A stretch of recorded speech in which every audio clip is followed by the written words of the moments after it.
sur la page formation en ligne. Alors aujourd'hui, je vais vous parler des hashtags. Je vois la plupart des personnes faire des publications en mettant le hashtag. Seulement, je me rends compte que bien de personnes ne connaissent pas l'utilité et l'usage du hashtag. Je vais faire un résumé très rapide sur l'utilité et le choix des réseaux sociaux. Il faudrait déjà bien comprendre une chose. Chaque réseau social a sa particularité et chaque réseau social a son audience. Facebook, quant à lui, est un réseau social à caractère familial, amical et un peu professionnel. Twitter est un réseau social hashtagué. Instagram est un réseau social avec une cible adolescente. Et LinkedIn est un réseau social à caractère professionnel qui bien sûr s'impose sur les recrutements, les emplois et les positionnements. Maintenant, sur chacun de ces réseaux sociaux, le hashtag peut être utilisé. Seulement, il faudrait connaître l'utilité du hashtag. Le hashtag est un moyen, vous voyez lorsque vous vous rendez sur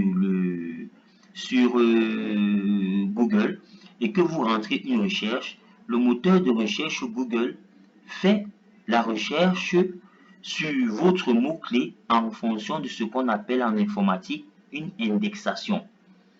Et les indexations selon le codage se font à travers des hashtags. Alors si vous utilisez un hashtag sur votre publication Facebook, comme vous le voyez ici, immédiatement, si j'écris, voilà, je mets mon hashtag et je mets job. Immédiatement, Facebook me sort une liste de mots commençant par job et avec le nombre de publications utilisées avec le terme job. Seulement, si je choisis le job avec 23 000 publications, je suis sûr que ma publication qui porte le terme, le titre hashtag job ne sera pas vue à l'immédiat. Donc, pour que votre publication soit vue très rapidement, c'est vrai, il est nécessaire, il est préférable d'utiliser les hashtags les plus populaires. Mais si vous êtes dans une circonstance où vous souhaiterez que votre publication soit vue le plus rapidement, je vous conseillerais d'utiliser le hashtag le moins populaire. Donc là, comme vous voyez, on vous dit hashtag job. Alors je vais vous montrer le rôle. Là, on a tapé hashtag job, on va publier hashtag job. Maintenant, ce qui se passe, c'est quoi? Toutes les publications avec le hashtag job, à chaque fois qu'on va taper hashtag job, vont apparaître. Et si je clique sur le hashtag job, vous verrez, je suis redirigé vers le moteur de recherche de Facebook avec votre hashtag job et toute une liste de publications ayant en leur description le hashtag job. Donc, comme je disais, plein de personnes utilisent le hashtag sans réellement connaître l'utilité du hashtag. Donc, moi, je vous conseillerais, au lieu d'utiliser le hashtag job, utilisez plutôt le hashtag nom d'utilisateur de votre page Facebook. Alors, quand je parle de nom d'utilisateur de votre page Facebook, c'est ceci. Il est juste à côté de votre logo, en dessous de la dénomination de votre page, avec le arrobase nom d'utilisateur. Ici, on a arrobase totalwayHA. Donc, lorsque je vais à créer ma publication et que j'écris hashtag totalwayHA, vous voyez, Facebook me présente hashtag totalwayHA moins de 1000 publications. Pourquoi? Parce que le moteur de recherche privilégie les publications allant au-dessus de 1000. Donc là, il me met moins de 1000 publications. Et si je sélectionne mon hashtag totalwayHA, je publie. Là, vous verrez que si je clique sur totalwayHA, directement, j'ai mon moteur de recherche qui s'ouvre et j'ai ma publication totalwayHA qui apparaît immédiatement. Donc, comme je vous ai dit, je reviens encore le redire, le hashtag est un élément lié au moteur de recherche. C'est vrai, il est avantageux d'utiliser les hashtags les plus populaires. Pourquoi? Parce que votre publication sera positionnée parmi les liens les plus indexés. Mais si vous êtes dans une campagne se trouvant dans une circonscription plus réduite, je vous conseillerais d'utiliser le hashtag avec la dénomination du nom de votre page. Maintenant, comment obtenir les hashtags? moi j'ai une technique très rapide. Parce que vous savez, le hashtag c'est un réel casse-tête, un réel casse-tête pour certaines personnes. Pourquoi? Parce qu'ils ne savent pas quel est le mot qu'ils vont utiliser, qui pourrait mieux porter leur publication. Alors moi j'ai une toute petite pichenette, je vais vous la montrer. Moi je me rends sur Facebook, sur Google. Alors je vais écrire sur Google liste de hashtags en rapport, pardon, liste de hashtags pour le mot job. J'ai un lien favori que j'ai pour habitude d'utiliser. Le lien c'est ceci, best hashtag emploi hashtag. Donc en fait le lien c'est displaypurpose.com. Donc là Google m'a sorti une liste de hashtags correspondant au mot job. Lorsque je prends le premier lien de Display Purpose, qui est un lien américain, ce sont des développeurs qui se chargent de créer des backlinks. Je vous expliquerai dans une prochaine leçon ce que c'est que le backlink. Leur rôle, c'est de développer des backlinks pour faciliter la recherche au Google. Donc là, je suis dans Display Purpose. Là, vous voyez, juste à ce niveau, toute une liste de hashtags qui vont avec mon mot job. Et si je descends plus bas, j'ai un positionnement par pourcentage pour chacun des mots. Si c'est que pour ma publication, j'utilise le terme emploi, j'ai 100% de chances de figurer parmi les publications les plus populaires. Recrutement, 29,49. Job, 25,12. Travail. Donc, tous ces hashtags que vous voyez, ce sont des hashtags en rapport avec le mot job. De la même façon, si je décide de mettre hashtag création emploi, j'aurai je vous explique une chose.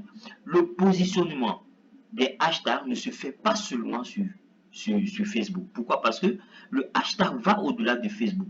Il interprète tous les liens. Pourquoi? Parce que c'est c'est une indexation.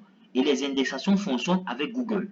Donc, lorsqu'on écrit hashtag création d'emploi, sur l'ensemble des liens indexés par Google, nous avons 345 posts. Et quand je parle de posts, je parle de posts Facebook, je parle de posts Instagram, je parle de posts Twitter, je parle de posts sur l'ensemble des réseaux sociaux, sur l'ensemble des sites internet et sur l'ensemble des moteurs de recherche.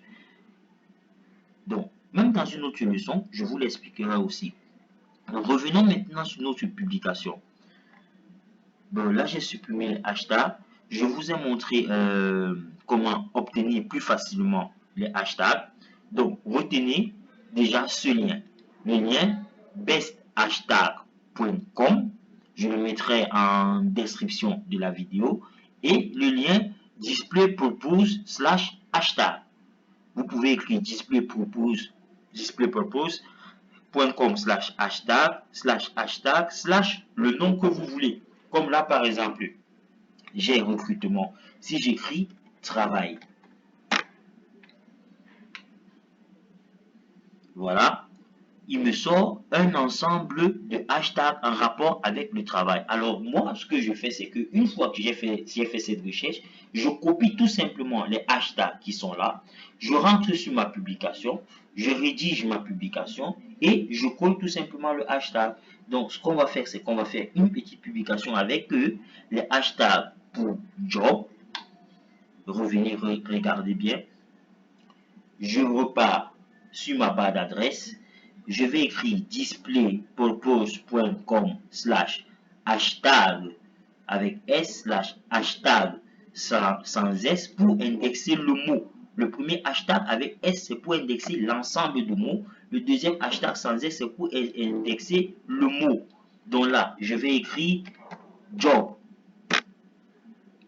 Voilà. Il m'a proposé un ensemble de mots en rapport avec job. Donc maintenant, je rentre sur ma publication. Je vais créer une publication. Vous m'excuserez, mais j'avais déjà préparé ma publication au préalable. Donc je reviens tout simplement sur LinkedIn. Je copie ce que j'avais mis là. Je le ramène sur Facebook. Et ensuite, je m'en vais dans mon lien display purpose. Je copie tous les hashtags de job.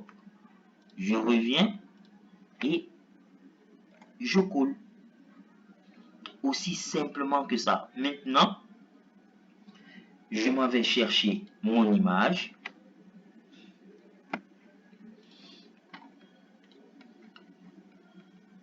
Voilà. Ok. Voilà. Je prends mon image. Et bien sûr, j'applique mon bouton, mon call to action. Ah, malheureusement, je n'ai pas de WhatsApp lié à la page. Donc, je vais appliquer le call to action de Messenger de Facebook. Bon, voilà, c'est tout pour ce qui est du hashtag. Mais dans une prochaine leçon, je vous montrerai comment faire une publication parfaite sur Facebook. Une publication qui pourra elle-même, sans toutefois avoir besoin de partage, générer ses propres portées. Donc, je vais publier et je vous dis à bientôt, tout en vous demandant de vous abonner et de partager. Donc, à bientôt pour la prochaine vidéo. Bye bye.